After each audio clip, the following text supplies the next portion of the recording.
அந்த காலையில் பனித்துளிகள் இன்னும் இலைகளின் நுனியில் அமைதியாக தொங்கிக் கொண்டிருந்தன. ஜன்னல் வழியாக வந்த வெளிச்சம் தரையில் மெதுவாக பரவியது. வீடு முழுவதும் ஒரு மென்மையான மூச்சு போல இருந்தது. மீனா மாடிப்படியில் அமர்ந்து அந்த பனித்துளிகள் விழும் ஒலியை பார்த்து கொண்டிருந்தாள். ஒவ்வொரு துளியும் ஒரு சிறிய ரகசியம் போல மண்ணில் கரைந்தது.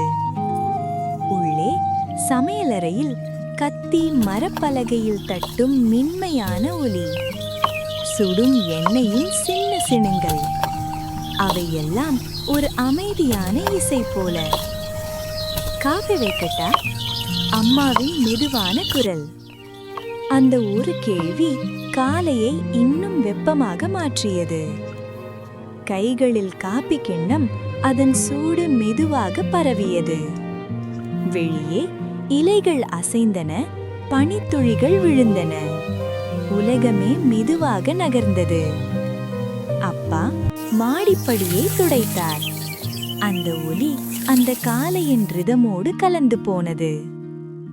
சிறிது நேரத்தில் அவர்கள் மூவரும் சேர்ந்து காலை உணவை தயாரித்தனர். மாவு கலக்கும் ஒலி, தோசை பரவும் மென்மையான வட்டம், சாம்பாரின் வாசனை, அனைத்தும் ஒரு வீட்டின் அமைதியான இதய துடிப்பு போல. பிறகு தண்ணீரோடும் சத்தம், சோப்பு குமிழிகள், மெல்ல மடிக்கப்படும் துணிகள்.